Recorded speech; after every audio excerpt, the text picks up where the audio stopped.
എല്ലാവർക്കും നമസ്കാരം. ഇന്നലെ അങ്ങനെ ദേവേന്ദ്ര ദർപ്പശമനം കേട്ടു അല്ലേ?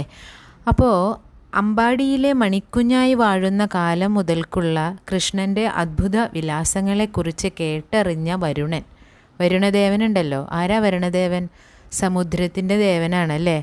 അങ്ങനെ വരുണദേവനെ, ആ കാരുണ്യമൂർത്തിയെ വിഭാവരി എന്ന തൻ്റെ പുരിയിൽ വരുത്തി അദ്ദേഹത്തിൻ്റെ പാദരേണുക്കളാൽ ആ നഗരി സംഭൂതമാക്കി തീർത്താൽ കൊള്ളാമെന്ന് ആഗ്രഹിച്ചുകൊണ്ടിരുന്നു. ആ നഗരി അനുഗ്രഹിക്കപ്പെട്ടതാക്കി തീർക്കാനൊരാഗ്രഹം. ആർക്കാ? വരുണദേവനെ. അങ്ങനെ തൻ്റെ അഭിലാഷം സേവകന്മാരെയും യഥാകാലം ജലാധിപൻ അറിയിച്ചിരുന്നു. ജലത്തിൻ്റെ അധിപനാണ്, അതുകൊണ്ടാണ് സമുദ്രദേവൻ വരുണനാണ് എന്ന് പറയുന്നത്. അങ്ങനെ കുബേരൻ തൻ്റെ സ്നേഹിതനും തന്നെപ്പോലെ അഷ്ടദിക് പാലകനുമാണ്.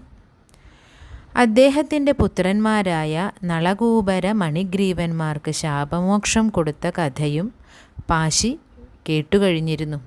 അത് നമ്മൾ കേട്ടിട്ടുണ്ടല്ലേ.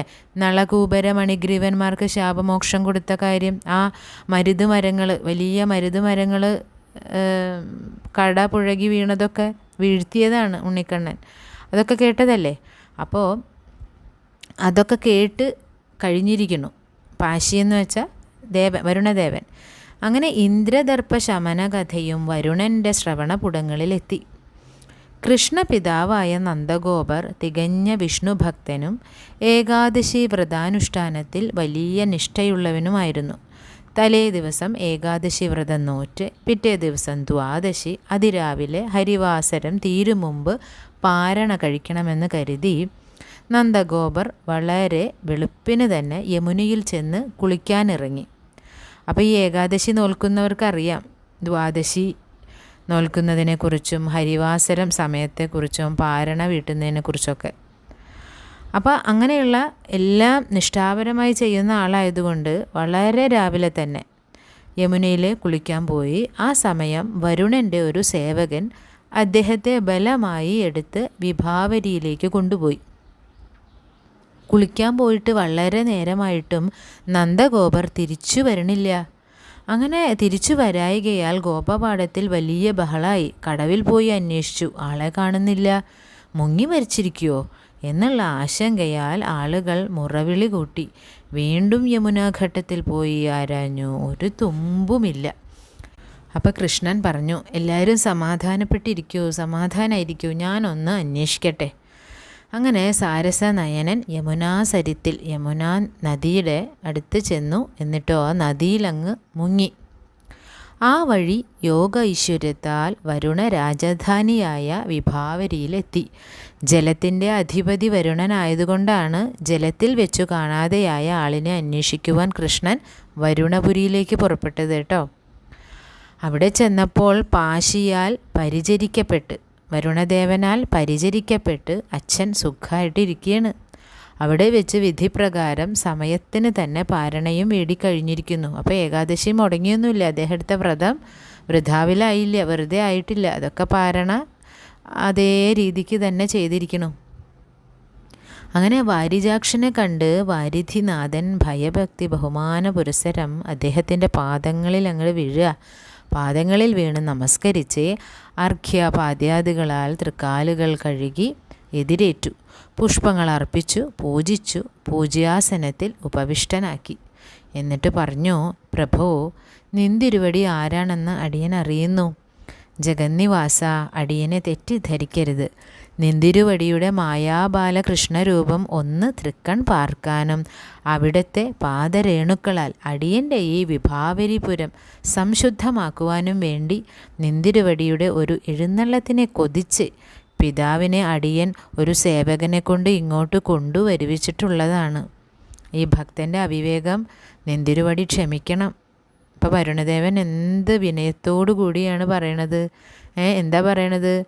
അങ്ങയുടെ മായാബാലകൃഷ്ണരൂപം ഒന്ന് കാണാൻ വേണ്ടിയിട്ടാണ്. മാത്രമല്ല അങ്ങയുടെ തൃപ്പാദങ്ങൾ എൻ്റെ ഈ വിഭാവരിപുരത്തിൽ എത്തിക്കാൻ.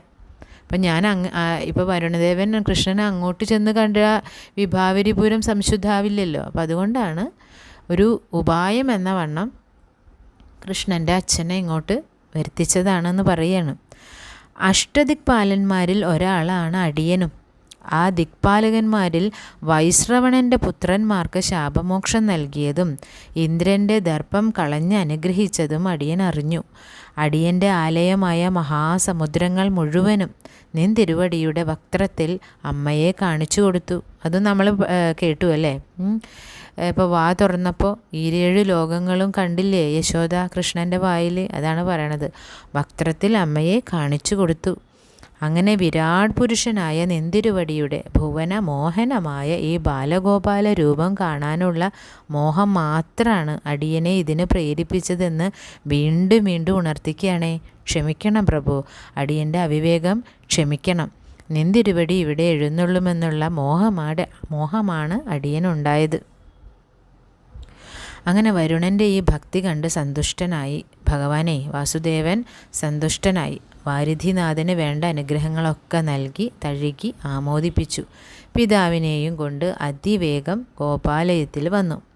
ഒരു ഭക്തൻ ഭഗവത് ദർശനത്തിന് വേണ്ടി എന്ത് ചെയ്താലും അതിൻ്റെ ധർമാധർമ്മങ്ങളെ ചിന്തിക്കാതെ ഭഗവാൻ അനുഗ്രഹിക്കുമെന്നുള്ളതിന് ഒരു ദൃഷ്ടാന്തമാണ് വരുണ സമാഗമം.